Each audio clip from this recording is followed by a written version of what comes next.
Hello everyone, I'm Akshada welcoming you to this YouTube channel. This video is for the paper foundation course. In this video, we'll see about agreeing and disagreeing. First, we'll start with the conversation. So listen to this conversation. Now, teacher and students are conversing here. Let's have our summer camp in Varagadam village. Student 1. Well, that's just what I was thinking.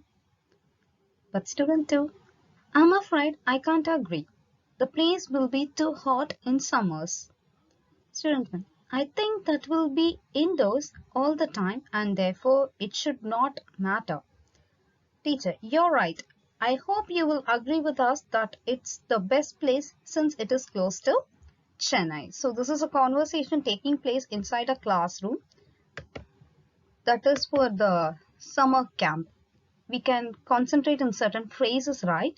First, let's have.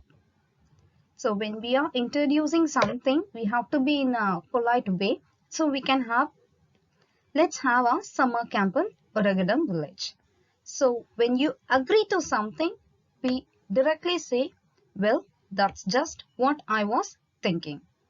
And next, when you don't agree with that, you can easily say, I'm afraid I can't agree. So this says you're disagreeing with that because it's the place will be little hot, so the student is not willing to take place in that part.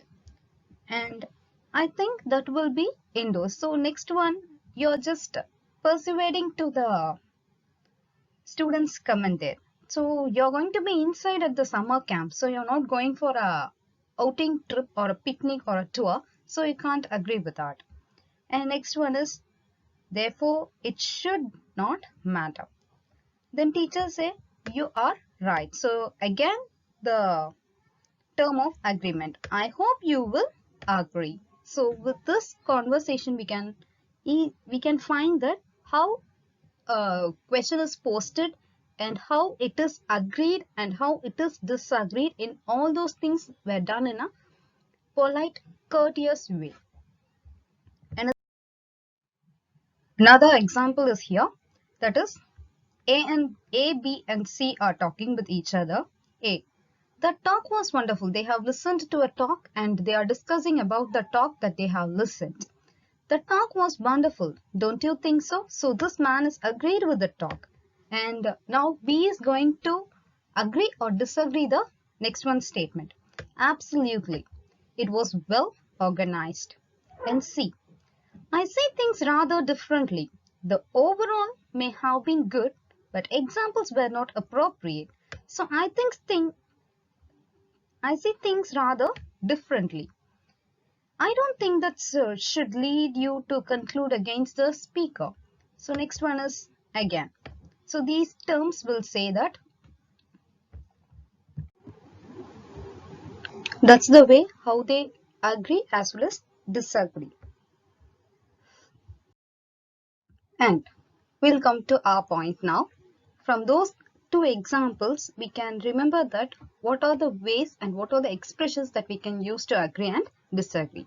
Remember that you express agreement or disagreement with the other's opinion and not with the person. This is the important one. You just do it with the opinions of the others but not with the person. You can be very friendly with that person. It doesn't mean that whatever the statement they give, we need to agree. We can disagree to some statements to our very closed ones.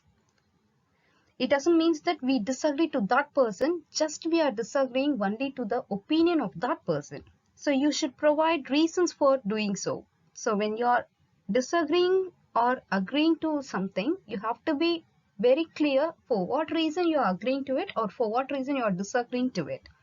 You should provide reasons for doing so, and for this you should be able to differentiate fact from opinion. So what is facts and what is opinion? Fact is the concrete term there.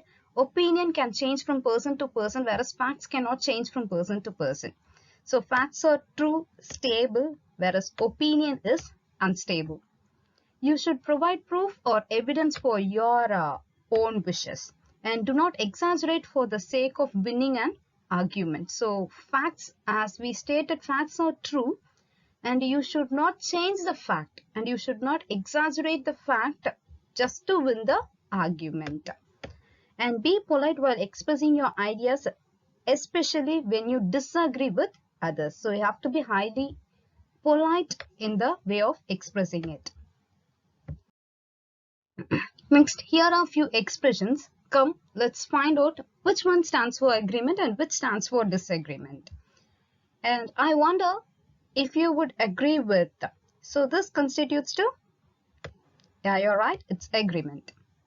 And guess your answer in your mind and see whether the answer is correct. That's quite right. Agreement or disagree? Yes, agree. That's quite true. You're right, agree.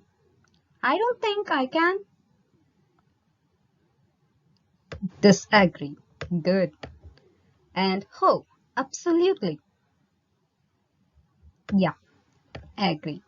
So these are the few expressions that we use. So keep in mind, whether you agree or disagree, you're just doing it to the opinion, not to the person, and be polite and be reasonable for your agreement as well as your disagreement, and don't make facts false just to win an argument. So keep this in mind, be polite as you communicate. Thanks for watching.